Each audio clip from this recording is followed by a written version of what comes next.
வணக்கம். ஜெயா பிளஸ் செய்திகளுக்காக மோனிஷா வினோத். விரிவான செய்திகளை பார்ப்பதற்கு முன்பு தலைப்புச் செய்திகளை பார்க்கலாம். தீய சக்தியான திமுக ஆட்சி அமைப்பதை தடுக்கும் வகையில் செயல்படுவோம். டிடிவி தினகரன் பேட்டி.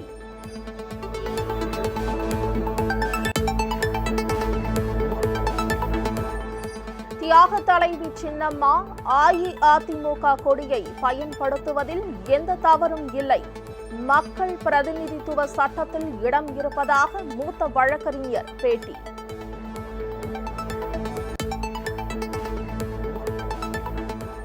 கொடி விவகாரத்தில் அரசு அதிகாரத்தை பயன்படுத்தி அமைச்சர்கள் காவல் நிலையத்தில் புகார் தெரிவிப்பது சரியல்ல. சட்டம் பற்றி நன்கு அறிந்த காவல்துறைக்கு உண்மை புரியும் என்றும் வழக்கறிஞர் செந்தூர் பாண்டியன் பேட்டி.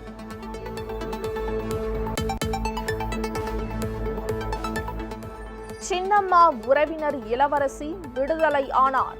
அதிகாரப்பூர்வமாக அறிவிக்கப்பட்டு சான்றுகள் வழங்கப்பட்டன.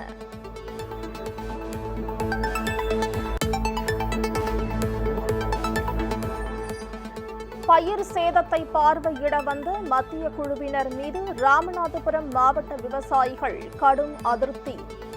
வந்தார்கள், நின்றார்கள், சென்றார்கள் என வேதனை.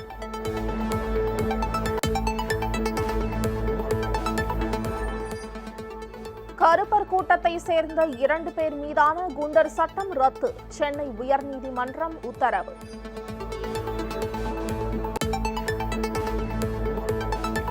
நடப்பு நிதியாண்டில் நாட்டின் மொத்த உள்நாட்டு உற்பத்தி வளர்ச்சி விகிதம் 10.5% இருக்கும். ரிசர்வ் வங்கி ஆளுநர் தகவல்.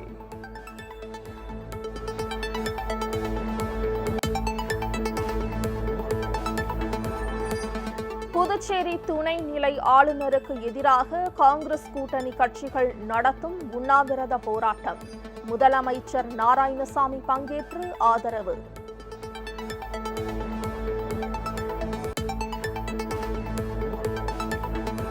தூத்துக்குடியில் கடல் பாசி அறுவடை பணி தொடக்கம். ஆர்வமுடன் பணியில் ஈடுபடும் மீனவர்கள்.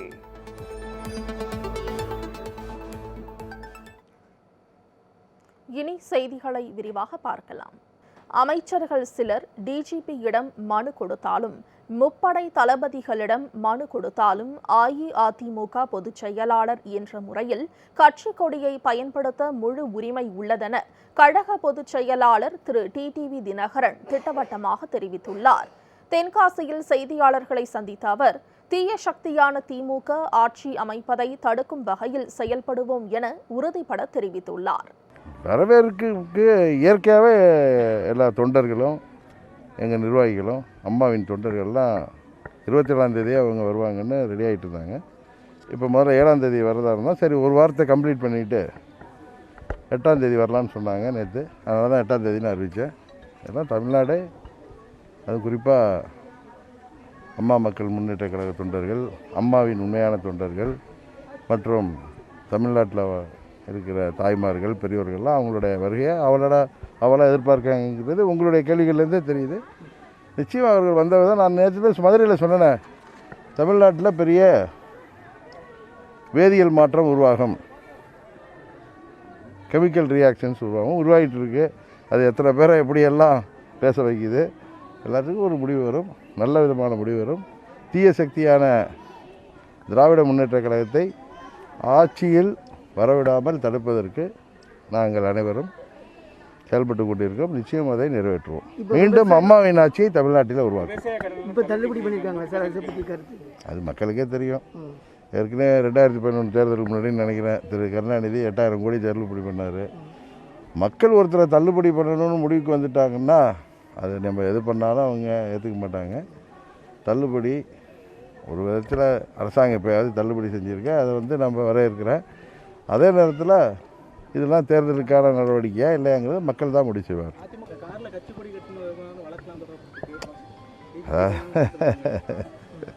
எனக்கு சிரிப்பு தான் வருது இதெல்லாம் பார்த்தா. நேற்றுக்குள்ளே டிவியில் நைட் ரொம்ப லேட்டாக பார்த்தேன். நான் இருந்த இடத்துல டிவி இருக்காது. நான் ஒரு மலை கோயிலில் போய் தங்கியிருந்தேன். கோயிலேருந்து வந்தது நைட் லேட்டாகி தான் பார்த்தேன். இதெல்லாம் பார்த்தா சிரிப்பு தான் வருது. ஏன்னா உங்களுக்கு நல்லா தெரியும், ஒன்று சொல்கிறேன். அம்மா மக்கள் முன்னேற்ற கழகம்னு ஒரு கட்சி ஆரம்பிக்கிறப்ப நாங்கள் கட்சி கொடியெல்லாம் வச்சு கொடுத்தோம் எலெக்ஷன் கமிஷனில். எலெக்ஷன் கமிஷன் என்ன சொன்னிச்சு, கட்சி கொடியை பற்றி தீர்மானிக்கிற எந்த ஒரு இது அப்ளிகேஷனையும் எங்கள்கிட்ட கொடுக்காதீங்க, அது எங்கள் இதிலே வராது, எல்லைக்குள் வராது, அதிகார எல்லைக்குள் வராது. அதனால் கட்சி கொடியை பற்றியெல்லாம் தேர்தல் ஆணையம் எங்கேயும் சொல்லவும் சொல்லாது, அவங்க அதில் தலையிடவே மாட்டாங்க. நான் ஏற்கனவே சொல்லியிருக்கேன், நாங்கள் கூட அம்மா படத்தை போடக்கூடாதுன்னு போய் கோர்ட்டுக்கெல்லாம் போனாங்க, அதெல்லாம் நிலுவையில் இருக்குது. அம்மாவின் படத்தை எப்படி எங்களை போடக்கூடாதுன்னு தடுத்தது தப்போ, அதேமாரி தியாகத்தலை சின்னம்மா அவர்கள் அண்ணா திமுக கொடியை போடுறத ஒரு பொதுச்செயலாளராக அவங்க போடுறத யாராலையும் தடுக்க முடியாது. டிஜிபிகிட்ட என்ன முப்படை தளபதிக்கிட்டே அவங்க போய் மனு கொடுத்தாலும் அதில் தலையிட மாட்டாங்க. அவங்க வேணால் நீதிமன்றத்தின் கதவுகளை போய் தட்டட்டும், அதில் நீதிமன்றம் முடிவெடுக்கிற வரைக்கும் அவங்க காத்திருக்க தான் செய்யணும். அதே மாதிரி நேற்று கூட யாரோ பெரிய மனுஷங்கள்லாம் பேசுனாங்க, இந்த கோர்ட்டில் தீர்ப்பு வந்துட்டு அதுக்கு மேலே ஐநா சபைக்கு போகணும், கட்ட பஞ்சாயத்து. இவங்க தான் ஐநா சபைக்கு போக வேண்டியவங்களே தவிர நாங்கள் இல்லை. அந்த வழக்கிலையும் சுப்ரீம் கோர்ட்டில் க்யூரேட்டிவ் பெட்டிஷன் இருக்குது, ரிவ்யூ பெட்டிஷன் தான் அவங்களுக்கு சாதகமாக வந்திருக்கு. அதுக்கு மேலே க்யூரேட்டிவ் பெட்டிஷன் போடுற வாய்ப்பும் இருக்குது, அது அவங்களுக்கும் தெரியும். இருந்தாலும் ஏதோ பேசணுங்கிறதுக்காக சில பேர் பேசுகிறாங்க. இதையெல்லாம் அம்மாவின் தொண்டர்களும் தமிழ்நாட்டு மக்களும் பார்த்துட்டு தான் இருக்காங்க. இதையெல்லாம் சரி செய்து மீண்டும் தமிழ்நாட்டில் அம்மாவின் ஆட்சியை உருவாக்குவார்கள். தியாக தலைவி சின்னம்மா அஇஅதிமுக கொடியை பயன்படுத்துவதில் எந்த தவறும் இல்லை என்றும் மக்கள் பிரதிநிதித்துவ சட்டப்படி இடம் இருப்பதாகவும் மூத்த வழக்கறிஞர் திரு ராஜா செந்தூர் பாண்டியன் தெரிவித்துள்ளார். பெங்களூருவில் இன்று செய்தியாளர்களை சந்தித்த திரு ராஜா செந்தூர் பாண்டியன் அஇஅதிமுக கொடி விவகாரத்தில் அரசு அதிகாரத்தை பயன்படுத்தி அமைச்சர்கள் காவல் நிலையத்தில் புகார் தெரிவிப்பதாக கூறினார். சட்டம் பற்றி நன்கு அறிந்த காவல்துறைக்கு உண்மை புரியும் என்றும் தெரிவித்தார். அதாவது அதிமுகவுடைய அந்த கொள்கைகள் மற்றும் விதிகள், அந்த பைலாவின் அடிப்படையில் அதிமுக தொண்டர் மட்டும்தான் அந்த கொடியை பயன்படுத்த வேண்டும் அப்படிங்கிற விஷயம் எங்குமே குறிப்பிடப்படவில்லை. இது எல்லாவற்றுக்கும் மேலாக திருமதி வி.கே. சசிகலா அவர்களை பொறுத்த வரைக்கும் அவங்க அதிமுகவுடைய பொதுச் செயலராக அவர்கள் தாக்கல் செய்த வழக்கு, சென்னை உயர்நீதிமன்றத்தில் தாக்கல் செய்த வழக்கு தற்போது சிட்டி சிவில் கோர்ட்டுக்கு இப்போ தான் டிரான்ஸ்ஃபர் ஆகிருக்கு. அதனால தான் தாமதம் ஏற்பட்டது. அந்த அடிப்படையில் கொடியை கட்டி செல்வதற்கு எந்த விதமான தடையும் கிடையாது. ஒரு சின்ன உதாரணம் சொல்கிறேன் நான். ஒருவேளை அதிமுகவில் இருக்கவங்களாம் சொல்லுவாங்களா, தமிழக பொதுமக்களுக்கும் வாக்காளர் பெருமக்களுக்கும் எங்கள் கட்சியில் உறுப்பினராக இருக்கவங்க மட்டும்தான் எங்களுக்கு ஓட்டு போடணும், எங்களுக்கு இருக்கிறது மட்டும் தான் நீங்கள் போடணும், வேறு யாரும் ஓட்டு போட வேண்டாம்னு சொல்ல முடியாது. ஏன்னா இந்திய அரசியலமைப்பு சட்டம் வகுத்து கொடுத்த அந்த ரெப்ரசன்டேஷன் ஆஃப் பீப்புள்ஸ் ஆக்டும் சரி, சிம்பிள்ஸ் ஆர்டரும் சரி, தேர்தல் ஆணையம் விதிக்கப்பட்டிருக்கக்கூடிய நடைமுறைகளுக்கு உட்பட்டு தான் ஒரு கட்சி பதிவு செய்யப்பட்டிருக்கிறது. அப்படி பதிவு செய்யப்பட்ட எந்த ஒரு கட்சியும் ஒவ்வொரு குடிமகனையும் மதிக்க வேண்டும். நீங்கள் யூஸ் பண்ணணும், யூஸ் பண்ணக்கூடாதுன்னு சொல்கிறதுக்கு இதில் எந்த விதமான முகாந்திரமும் இல்லை. சட்டத்துக்கு புறமான விஷயம் கிடையாது. சட்ட அமைச்சரும் பிற மூத்த அமைச்சர்கள்லாம் டிஜிபி அலுவலகத்தில் போய் ஒரு போலீஸ் ஸ்டேஷனில் புகார் கொடுக்குற மாதிரி இன்ஃப்ளூயன்ஸ் பண்ணுற மாதிரி கொடுத்துட்டு வந்திருக்காங்க. டிஜிபிக்கு சட்டம் என்பது தெரியும். சென்னை உயர்நீதிமன்றத்தில் கொடுக்கப்பட்ட இடைக்கால உத்தரவு நிலுவையில் இருந்து தற்போது சிட்டி சிவில் கோர்ட்டுக்கு போயிருக்க காரணத்தினால அந்த வழக்கின் மனுதாரரான திருமதி வி.கே. சசிகலா அவர்கள் அதிமுக பொதுச் செயலாளர் அப்படிங்கிற அடிப்படையில் தான் மனு தாக்கல் பண்ணியிருக்காங்க. அந்த வழக்கு நிலுவையில் இருக்கும் பொழுது இந்த கொடியை யூஸ் பண்ணாதீங்கன்னு கண்டிப்பாக அவர் சொல்ல மாட்டார், நான் நம்புறேன். என்கிட்ட அவர் சொன்ன ஒரே ஒரு செய்தி, அந்த ரிலீஸ் பண்ணுறதுக்காக சிறைத்துறை அதிகாரிகள் வந்தபொழுது சொன்னது, விரைவில் தமிழக மக்களை சந்திக்கிறேன்ற தகவலை மட்டும் சொல்லுங்கன்னு சொன்னாங்க. அது மட்டும் தான் தகவலாக இருக்கிறது. அதை பற்றி அவர் பேசுவார். கருப்பர் கூட்டம் யூடியூப் சேனலை சேர்ந்த சுரேந்திரன், செந்தில்வாசன் ஆகியோர் மீதான குண்டர் சட்டத்தை சென்னை உயர்நீதிமன்றம் ரத்து செய்துள்ளது. கந்த சஷ்டி கவசத்தை தரக்குறைவாக சித்தரித்த விவகாரத்தில் கைதான கருப்பர் கூட்டம் யூடியூப் சேனலை சேர்ந்த சுரேந்திரன், செந்தில்வாசன் ஆகிய இருவரும் கைது செய்யப்பட்டு குண்டர் சட்டத்தில் சிறையில் அடைக்கப்பட்டனர். இந்த உத்தரவை ரத்து செய்ய கோரி செந்தில்வாசன் உள்ளிட்டோர் சென்னை உயர்நீதிமன்றத்தில் வழக்கு தொடர்ந்தனர். வழக்கை இன்று விசாரித்த நீதிபதிகள் திரு பி.என். பிரகாஷ், திரு வி. சிவஞானம் ஆகியோர் கொண்ட அமர்வு சுரேந்திரன், செந்தில்வாசன் ஆகியோர் மீதான குண்டர் சட்டத்தை ரத்து செய்து உத்தரவிட்டது. நாகை மாவட்டத்தில் கனமழையால் நெற்கதிர்கள் சேதமடைந்த நிலையில் அறுவடை முடிந்த பிறகு மத்திய குழுவினர் கண் துடைப்பாக ஆய்வு மேற்கொண்டதாக விவசாயிகள் குற்றம் சாட்டியுள்ளனர். டெல்டா மாவட்டங்களில் கனமழையால் அறுவடைக்கு தயாராக இருந்த நெற்கதிர்கள் பெருமளவில் சேதமடைந்தன. இந்த பாதிப்பு குறித்து மத்திய குழுவினர் நேரில் ஆய்வு செய்து வருகின்றனர். நேற்று திருவாரூர், தஞ்சாவூர் மாவட்டங்களில் ஆய்வு மேற்கொண்ட மத்திய குழுவினர் 2வது நாளாக இன்று நாகை மாவட்டம் கருங்கண்ணி கிராமத்தில் மழையால் பாதிக்கப்பட்ட பயிர்களை ஆய்வு செய்தனர். இதன் தொடர்ச்சியாக வெள்ளப்பள்ளம், பாளையூர் உள்ளிட்ட கிராமங்களில் பயிர் பாதிப்புகளை ஆய்வு செய்த மத்திய குழுவினர் விவசாயிகளிடம் குறைகளை கேட்டறிந்தனர். மத்திய குழுவினரின் ஆய்வு வெறும் கண் துடைப்பு என்று விவசாயிகள் தெரிவிக்கின்றனர். அறுவடை முடிந்த பிறகு ஆய்வை தொடங்க இருப்பது வேதனை அளிப்பதாக அவர்கள் குறிப்பிட்டுள்ளனர். ஜனவரி முதல் வாரத்தில் வரலாறு காணாத அளவிற்கு, எப்போதும் இல்லாத அளவிற்கு மிக கனமான மழை டெல்டா மாவட்டங்களில் பெய்து அறுவடைக்கு தயாராக இருந்த நெற்பயிர்கள் அனைத்தும் நீரில் மூழ்கி முளைத்து மிகப்பெரிய அளவிற்கு சேதத்தையும் அழிவையும் ஏற்படுத்தி சென்று இருக்கிறது. அந்த சமயத்திலே மாநில அரசாங்கமும் மத்திய அரசாங்கமும் உரிய நடவடிக்கை எடுக்காமல் கொஞ்சம் நஞ்சம் மிச்சமிருந்ததை அறுவடை செய்து எடுத்து சென்ற பிறகு இந்த ஆய்வுக்குழு ஒரு கண்துடைப்பு நாடகத்தை போல இந்த ஆய்வுக்கு வருகை தந்திருக்கிறார்கள். இந்த ஆய்வில் விவசாயிகளாகிய எங்களுக்கு முழு நம்பிக்கை இல்லை.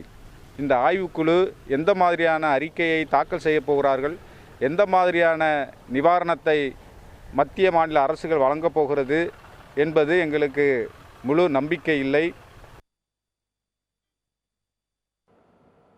தமிழகத்தில் வரும் 8ஆம் தேதி முதல் அனைத்து கல்லூரிகளும் திறக்கப்படும் என உயர்கல்வித்துறை தெரிவித்துள்ளது.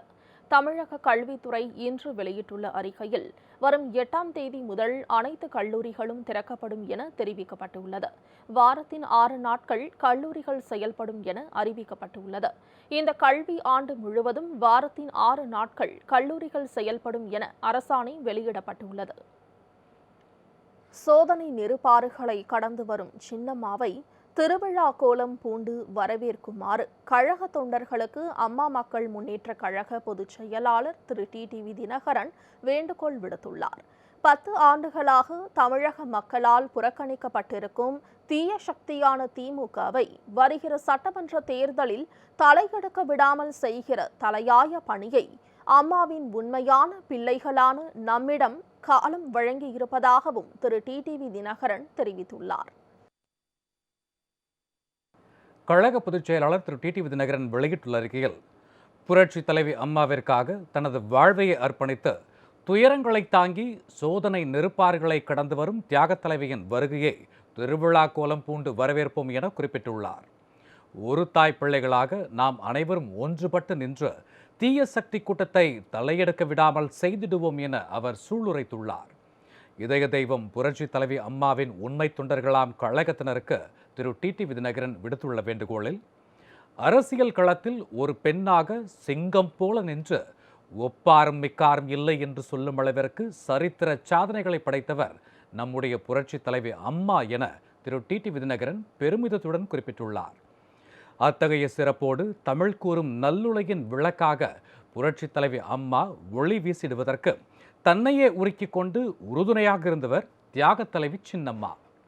33 ஆண்டுகள் அம்மாவின் தோழியாக, தாயாக, எந்த நிலையிலும் மாறாத அன்போடும், எதிரிகளுக்கு கிஞ்சுற்றும் இடம் கொடுக்காத விசுவாசத்தோடும் புரட்சி தலைவியை காத்து நின்றவர் சின்னம்மா என திரு டிடிவி தினகரன் குறிப்பிட்டுள்ளார். புரட்சி தலைவி அம்மா இருந்தவரை அவரை தாங்கி நின்றதோடு மட்டுமின்றி அம்மாவின் மறைவுக்கு பிறகு கடந்த 4 ஆண்டுகளாக அவருக்காக சிறை கொட்டடியில் துன்பங்களையும் தாங்கி தற்போது வெளியில் வந்திருக்கிறார் என திரு டிடிவி தினகரன் சுட்டிக்காட்டியுள்ளார். அரசியலில் தங்களுக்கு சிம்ம சொப்பனமாக திகழ்ந்த புரட்சி தலைவி அம்மாவை திட்டமிட்டு பழி தீர்த்திட சட்டத்தின் பெயரால் தீய சக்தி கூட்டம் தீட்டிய சதி திட்டத்தில் அம்மாவிற்கு பெரும்பலமாக இருந்த காரணத்தால் சின்னம்மாவையும் சிக்க வைத்தனர். அந்த சிறுமதியாளர்களால் ஏற்பட்ட சோதனைகளில் இருந்தெல்லாம் இப்போது புடம் போட்ட தங்கமாக சின்னம்மா மீண்டு எழுந்திருக்கிறார் என திரு டிடிவி தினகரன் குறிப்பிட்டுள்ளார். கடந்த ஜனவரி 27ஆம் தேதி அவர் விடுதலையாகி தமிழகம் வருவதை புரட்சித் தலைவி அம்மாவின் உண்மை தொண்டர்களும் சின்னம்மாவின் தியாகத்தை உணர்ந்த லட்சோப லட்சம் தமிழ்நாட்டு தாய்மார்களும் பெரியோர்களும் எதிர்பார்த்திருந்தார்கள். ஆனால் கொரோனா தொற்று பாதிப்பினால் தொடர் சிகிச்சை மற்றும் சுய தனிமைப்படுத்தலுக்கு பிறகு நம்முடைய தியாக தலைவி வரும் 8ஆம் தேதி திங்கட்கிழமை அன்று தமிழகம் திரும்புகிறார். சின்னம்மா பூரண நலம் பெற்று தமிழகம் வருகிற அந்த நாளை திருவிழாவை போல கொண்டாட நாம் தயாராகி வருகிறோம். நம்மோடு தமிழ்நாட்டு மக்களும் சின்னம்மாவை வரவேற்க காத்திருக்கிறார்கள் என திரு டிடிவி தினகரன் குறிப்பிட்டுள்ளார். நம்முடைய வரவேற்பு, மகிழ்ச்சி, கொண்டாட்டம் எல்லாவற்றிலும் யாருக்கும் எந்தவித இடையூறும் இல்லாதவாறு பார்த்து கொள்ள வேண்டும். கர்நாடகாவில் உள்ள நம்முடைய கழக தொண்டர்கள் அம்மாநில காவல்துறைக்கு முழு ஒத்துழைப்பு அளித்து வரவேற்பு ஏற்பாடுகளை அமைத்துக் கொள்ள வேண்டும் என கழக தொண்டர்களுக்கு திரு டிடிவி தினகரன் வேண்டுகோள் விடுத்துள்ளார். அதேபோல தமிழக எல்லையில் தொடங்கி சென்னை வரை வழிநெடுகிலும் திரண்டு சின்னம்மாவை வரவேற்க புரட்சித் தலைவி அம்மாவின் உண்மை தொண்டர்கள் செய்து வரும் ஏற்பாடுகளை பற்றிய செய்திகள் வந்த வண்ணம் இருக்கின்றன. அவற்றில் எல்லாம் கொரோனா தடுப்பு விதிமுறைகளை முறையாக பின்பற்றுவதுடன் சமூக இடைவெளி, முகக்கவசம் போன்றவற்றை மறந்திடக்கூடாது என்றும் திரு டிடிவி தினகரன் கேட்டுக்கொண்டுள்ளார். மேலும் காவல்துறையினருக்கோ போக்குவரத்திற்கோ பொதுமக்களுக்கோ எந்த இடத்திலும் தொந்தரவுகள் ஏற்படாதவாறு நடந்து கொள்ள வேண்டும். வாகனங்களில் வருகிற கழக உடன்பிறப்புகள் திரும்பவும் ஊர் செல்கிற வரை மிகுந்த கவனத்தோடும் பாதுகாப்போடும் பயணம் செய்திட வேண்டியது அவசியம். எல்லா வகையிலும் சின்னம்மா அவர்களுக்கோ உங்கள் அன்பு சகோதரன் ஆன எனக்கோ எந்த ஒரு அவப்பெயரும் ஏற்படாதவாறு தங்களுடைய வரவேற்பை திட்டமிட்டுக் கொள்ளுமாறு திரு டிடிவி தினகரன் கேட்டுக்கொண்டுள்ளார். ஏனெனில் நம்மை போன்றே தமிழ்நாட்டு மக்களும் சின்னம்மா அவர்களின் வருகையை பெரும் ஆவலோடு எதிர்பார்த்திருக்கிறார்கள். அவர்களின் ஆர்வம் நமக்கு பெரும் ஆதரவாக மாறும் வகையில் நம் செயல்பாடுகள் இருக்க வேண்டும். 10 ஆண்டுகளாக தமிழக மக்களால் புறக்கணிக்கப்பட்டிருக்கும் தீய சக்தியான திமுகவை வருகிற சட்டமன்ற தேர்தலில் தலையெடுக்க விடாமல் செய்கிற தலையாய பணியை அம்மாவின் உண்மையான பிள்ளைகளான நம்மிடம் காலம் வழங்கி இருக்கிறது என திரு டிடிவி தினகரன் சுட்டிக்காட்டியுள்ளார். புரட்சி தலைவி அம்மாவின் உண்மை தொண்டர்கள் அனைவரும் ஒற்றுமையோடு நின்று தியாக தலைவியின் கரங்களை வலுப்படுத்தி அம்மா கட்டிக்காத்த இயக்கத்தை அம்மா காலத்து பொலிவுடன் மீட்டெடுத்து தமிழக மக்களின் நலன்களுக்கு எதிரான திமுகவை தேர்தலில் வீழ்த்துவதை மட்டுமே ஒரே நோக்கமாக கொண்டு நாம் செயல்பட வேண்டும் என திரு டிடிவி தினகரன் கேட்டுக்கொண்டுள்ளார். அந்த ஒற்றை குறிக்கோளில் ஒரு தாய் பிள்ளைகளாக நாம் அத்தனை பேரும் ஒன்றுபட்டு நிற்போம், புதிய சரித்திரம் படைப்போம் என கழக தொண்டர்களை திரு டிடிவி தினகரன் கேட்டுக்கொண்டுள்ளார். ஜிடிபி எனப்படும் நாட்டின் ஒட்டுமொத்த உள்நாட்டு உற்பத்தி நடப்பு நிதியாண்டில் 10.5% வளர்ச்சியை எட்டும் என ரிசர்வ் வங்கி ஆளுநர் தெரிவித்துள்ளார். ரிசர்வ் வங்கி ஆளுநர் திரு சக்திகாந்த தாஸ் நடப்பு நிதியாண்டுக்கான நிதி கொள்கையை வெளியிட்டு இன்று காணொலி வாயிலாக உரையாற்றினார். நாட்டின் ஒட்டுமொத்த வளர்ச்சி தற்போது ஓரளவு மேம்பட்டு இருப்பதாக கூறினார். கொரோனா தொற்றால் கடந்த நிதியாண்டு நமது திறனையும் முயற்சிகளையும் சோதித்து பார்த்ததாக குறிப்பிட்டார். அதே வேளையில் நடப்பு நிதியாண்டு புதிய பொருளாதார மேம்பாட்டுக்கான தளத்தை உருவாக்கி இருப்பதாகவும் கூறினார். நடப்பு நிதியாண்டில் நாட்டின் மொத்த உள்நாட்டு உற்பத்தியான ஜிடிபி 10.5% வளர்ச்சியை எட்டும் என்றும் ரிசர்வ் வங்கியின் ரெப்போ வட்டி விகிதம் மாற்றம் இன்றி 4% இருக்கும் என்றும் தெரிவித்துள்ளார். நாட்டின் இன்றைய பொருளாதாரம் முன்னோக்கிய வளர்ச்சி என்ற ஒரே திசையை நோக்கி பயணிப்பதாகவும் திரு சக்திகாந்த தாஸ் கூறினார். தொழிலாளர்களுக்கு அளிக்க வேண்டிய 24 கோடி ரூபாயை நிலுவைத் தொகையாக வழங்க வலியுறுத்தி தமிழ்நாடு கனிம நிறுவன சங்கங்கள் சார்பில் சென்னையில் ஆர்ப்பாட்டம் நடைபெற்றது. தொழிலாளர்களுக்கு அளிக்க வேண்டிய 24 கோடி ரூபாயை நிலுவைத் தொகையாக வழங்க வேண்டும், பொதுத்துறை நிறுவனமான டாமினை பாதுகாக்க வேண்டும், பஞ்சப்படி உள்ளிட்ட பல்வேறு கோரிக்கைகளை வலியுறுத்தி சென்னையில் உள்ள தமிழ்நாடு கனிமவள நிறுவன தலைமை அலுவலக வளாகத்தில் தொழிற்சங்கத்தினர் ஆர்ப்பாட்டத்தில் ஈடுபட்டனர். தமிழ்நாடு கனிம நிறுவனத்தில் பணியாற்றுகின்ற தொழிலாளர்கள், ஊழியர்கள் மற்றும் அதிகாரிகளுக்கு கடந்த 10 மாதங்களாக 30 நாட்கள் உழைத்தாலும் 15 நாட்கள் மட்டுமே ஊதியம் வழங்கி வரக்கூடிய நிலை என்பது இருக்கு. ஏற்கனவே நாங்கள் இந்த நிர்வாகத்தை கண்டித்து ஆர்ப்பாட்டம் நடத்தியிருக்கோம். ஆனால் அதற்கு பிறகும் எந்த முன்னேற்றமும் இல்லாத காரணத்தினால் இன்றைக்கு தமிழகம் முழுவதும் இருக்கக்கூடிய குவாரி தொழிலாளர்கள் மற்றும் இருக்கக்கூடிய ஊழியர்கள் அனைவரையும் திரட்டி இந்த ஆர்ப்பாட்டத்தை அனைத்து தொழிற்சங்கங்கள் சார்பாக நடத்தி கொண்டிருக்கின்றோம். இந்த கோரிக்கைகள் என்பது தமிழக அரசானது இந்த டாமின் நிறுவனத்திற்கு அளிக்க வேண்டிய குத்தகை அனுமதிகளை முறையாக அளிக்காமல் ஏமாற்றி கொண்டிருக்கிறது. விழுப்புரத்தில் மாண்புமிகு அம்மா பெயரில் புதிய பல்கலைக்கழகம் அமைப்பது தொடர்பான சட்ட முன்வடிவு பேரவையில் இன்று தாக்கல் செய்யப்பட்டது. கடந்த ஆண்டு செப்டம்பர் மாதம் சட்டப்பேரவையில் வேலூரில் உள்ள திருவள்ளுவர் பல்கலைக்கழகத்தை இரண்டாக பிரித்து புதிய பல்கலைக்கழகம் விழுப்புரத்தில் உருவாக்கப்படும் என 110 விதியின் கீழ் தமிழக அரசு தெரிவித்தது. பின்தங்கிய மாவட்டங்களாக விழுப்புரம், கள்ளக்குறிச்சியும் உள்ளதை கருத்தில் கொண்டும் இவ்விரு மாவட்ட மாணவர்களின் எதிர்காலத்தை கருத்தில் கொண்டும் திருவள்ளுவர் பல்கலைக்கழகம் இரண்டாக பிரிக்கப்படுவதாக விளக்கம் அளிக்கப்பட்டது. இந்நிலையில் விழுப்புரத்தில் மாண்புமிகு அம்மா பெயரில் புதிய பல்கலைக்கழகம் அமைப்பது தொடர்பான சட்ட முன்வடிவு இன்று சட்டப்பேரவையில் உயர்கல்வித்துறை அமைச்சர் திரு அன்பழகன் தாக்கல் செய்தார்.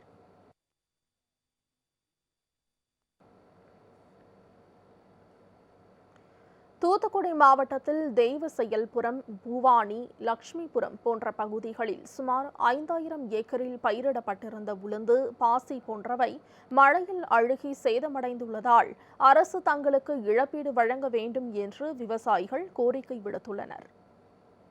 நாங்கள் ஒரு 5000 ஏக்கரு பாசி, உளுந்து, மகசூல் விதைச்சிருக்கோம். டிசம்பர் மாதம், அதில் ஜனவரி மாதம் மழை ஒரு 5 நாளாக பேஞ்சு எங்களுக்கு வெறும் நஷ்டீடு ஆகிப்போச்சு. இதனால் அரசு எங்களுக்கு தகுந்த காப்பீட்டு வழங்குமாறு கேட்டுக்கொள்கிறோம். தெவிச்சல்புரம் பக்கத்தில் மேலே பூவானி, கீழே பூவானி, சிங்கத்தாக்குறிச்சி, ஆலந்தா அவ்வளோ கிராமத்துலேயும் 10 நாளாக மழை பெஞ்சு அவ்வளோ பொக்கு பயிராக போயிடுச்சு. இதுக்கு தகுந்த நஷ்டீடு வழங்கும்படி அரசு கூட கேட்டுக்கொள்கிறோம். அஇஅதிமுகவின் பொதுச் செயலாளராக தமிழகம் வரும் தியாக தலைவி சின்னம்மா எம்ஜிஆர் மற்றும் அம்மா வழியில் கட்சியையும் ஆட்சியையும் வழி நடத்துவார் என கர்நாடக வாழ் தமிழர்கள் தெரிவித்துள்ளனர். கர்நாடக மாநிலம் தேவனஹள்ளியில் சின்னம்மாவை சந்திக்க கழகத்தினர் வருகை தந்தனர். அங்கு செய்தியாளர்களை சந்தித்து பேசிய கர்நாடக வாழ் தமிழர் திரு கார்த்திகேயன், அஇஅதிமுகவின் பொதுச் செயலாளராக தமிழகம் செல்லும் சின்னம்மா புரட்சி தலைவர் எம்ஜிஆர், மாண்புமிகு அம்மா வழியில் கட்சியையும் ஆட்சியையும் வழி நடத்துவார் என தெரிவித்துள்ளார். அஇஅதிமுக பொதுச் செயலாளர் சின்னம்மாவை அஇஅதிமுக கொடியுடன் தான் தமிழகம் அழைத்து வருவோம் என அஇஅதிமுக கிருஷ்ணகிரி நிர்வாகிகள் தெரிவித்தனர். கர்நாடக மாநிலம் தேவனஹள்ளி நந்திமலை நெடுஞ்சாலையில் அமைந்துள்ள தனியார் தங்கும் விடுதியில் மருத்துவர்களின் ஆலோசனைப்படி தனிமைப்படுத்திக் கொண்டுள்ள சின்னம்மாவிற்கு ஆதரவாக விடுதிக்கு வெளியே அஇஅதிமுக கொடியுடன் கிருஷ்ணகிரி மாவட்ட நிர்வாகிகள் சின்னம்மாவை வாழ்த்தி கோஷங்களை எழுப்பினர். இதனிடையே செய்தியாளர்களை சந்தித்து பேசிய அதிமுகவை சேர்ந்த பாரதி ராஜா, தியாக தலைவி சின்னம்மாதான் அதிமுகவின் பொதுச் செயலாளர் என்றும் அவர் கொடியை பயன்படுத்த அதிகாரம் உள்ளது என்றும் தெரிவித்துள்ளார். சின்னம்மாவிற்கு ஆதரவாக அஇஅதிமுக கொடியுடன் சின்னம்மாவை தமிழகத்திற்கு அழைத்து செல்வோம் என்றும் அவர் குறிப்பிட்டுள்ளார். நாங்கள் அனைத்து தொண்டர்களும் இதுபோல் கொடியை பயன்படுத்துவோம் என்று சொல்லி நாங்கள் முன்கூட்டியே தியாக தலைவி சின்னம்மா அவர்களை வணங்கி எப்பவுமே விசுவாசமாக இருக்கக்கூடிய தியாக தலைவி சின்னம்மா அவர்களுக்கு ஒரு உறுதி சேர்த்து அவர்கள் உழைத்த உழைப்புக்கு எங்களை போல் உள்ள விசுவாசிகள் இந்த அதிமுக கொடியை பயன்படுத்துவோம் என்று சொல்லி லட்சக்கணக்கான பேர் இருக்கிறோம்.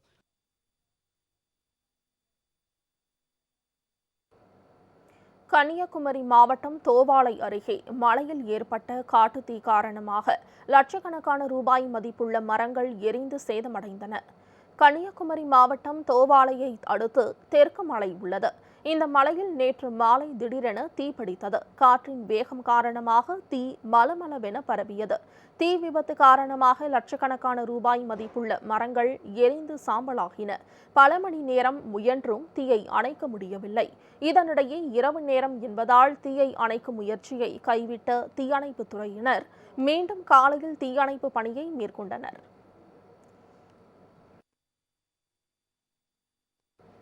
டெல்லியில் 9 மற்றும் 11ஆம் வகுப்பு மாணவர்களுக்கு இன்று பள்ளிகள் திறக்கப்பட்டன. கொரோனா தடுப்பு வழிகாட்டு நெறிமுறைகளுடன் மாணவர்கள் உற்சாகமாக பள்ளிகளுக்கு வருகை தந்தனர். கொரோனா தொற்று காரணமாக நாடு முழுவதும் கடந்த ஆண்டு மார்ச் மாதம் பள்ளிகள் மூடப்பட்டன. சுமார் 10 மாதங்களாக பள்ளிகள் திறக்கப்படாமல் இருந்தன. இதனிடையே கொரோனா ஊரடங்கில் தளர்வுகள் அறிவிக்கப்பட்டு கல்வி நிறுவனங்கள் படிப்படியாக திறக்கப்பட்டு வருகின்றன. பெரும்பாலான மாநிலங்களில் 10 மற்றும் 12ஆம் வகுப்பு மாணவர்களுக்கு ஏற்கனவே பள்ளிகள் திறக்கப்பட்டுவிட்டன. டெல்லியில் கடந்த மாதம் 18ஆம் தேதி பள்ளிகள் திறக்கப்பட்ட நிலையில் தற்போது அங்கு 9 மற்றும் 11ஆம் வகுப்பு மாணவர்களுக்கும் இன்று வகுப்புகள் தொடங்கப்பட்டன. அத்துடன் கல்லூரி மற்றும் பட்டய படிப்பு கல்வி நிறுவனங்களும் இன்று திறக்கப்பட்டன. சுமார் ஓராண்டு காலம் வீடுகளிலேயே முடங்கி கிடந்த மாணவர்கள் பள்ளிகள் திறக்கப்பட்டதால் பெற்றோரின் ஒப்புதலுடன் கொரோனா தடுப்பு வழிகாட்டு நெறிமுறைகளுடன் உற்சாகமாக பள்ளிகளுக்கு வருகை தந்தனர். சென்னை கொருக்குப்பேட்டையில் காதலித்த பெண்ணை திருமணம் செய்து கொடுக்காத விரக்தியில் காதலி மற்றும் அவரது தாய் மீது மண்ணெண்ணெய் ஊற்றி தீ வைத்து கொளுத்திய காதலன் தானும் தீக்குளித்து தற்கொலை செய்து கொண்ட சம்பவம் அதிர்ச்சியை ஏற்படுத்தியுள்ளது. கொருக்குப்பேட்டையைச் சேர்ந்த ரஜிதா என்பவர் ராயபுரம் மண்டலத்தில் ஒப்பந்த ஊழியராக பணியாற்றி வந்த சதீஷ் என்பவரை கடந்த 7 ஆண்டுகளாக காதலித்து வந்துள்ளார். தண்டையார்பேட்டை மண்டலத்தில் ஒப்பந்த ஊழியராக பணிபுரிந்து வந்த ரஜிதா பணி நிரந்தரம் செய்யப்பட்டதால் அவரது தாயார் வெங்கடம்மாள் தனது மகளை வேறொருவருக்கு திருமணம் செய்து வைக்க முடிவெடுத்து நிச்சயதார்த்தமும் நடந்து முடிந்துள்ளது. இதனால் மன உளைச்சலில் இருந்த சதீஷ் அதிகாலையில் மண்ணெண்ணெயை எடுத்துக்கொண்டு காதலி ரஜிதாவின் வீட்டிற்கு சென்றுள்ளார். அங்கு ரஜிதா மற்றும் அவரது தாயார் மீது மண்ணெண்ணெயை ஊற்றி தீ வைத்து கொளுத்திய சதீஷ் தானும் தீக்குளித்து தற்கொலை செய்து கொண்டதாக கூறப்படுகிறது. தற்கொலைக்கு முன்பாக தனக்கு நம்பிக்கை துரோகம் செய்து ஏமாற்றிவிட்டதாக சதீஷ் எழுதி வைத்திருந்த கடிதத்தை போலீசார் கைப்பற்றி சம்பவம் தொடர்பாக விசாரணை நடத்தி வருகின்றனர்.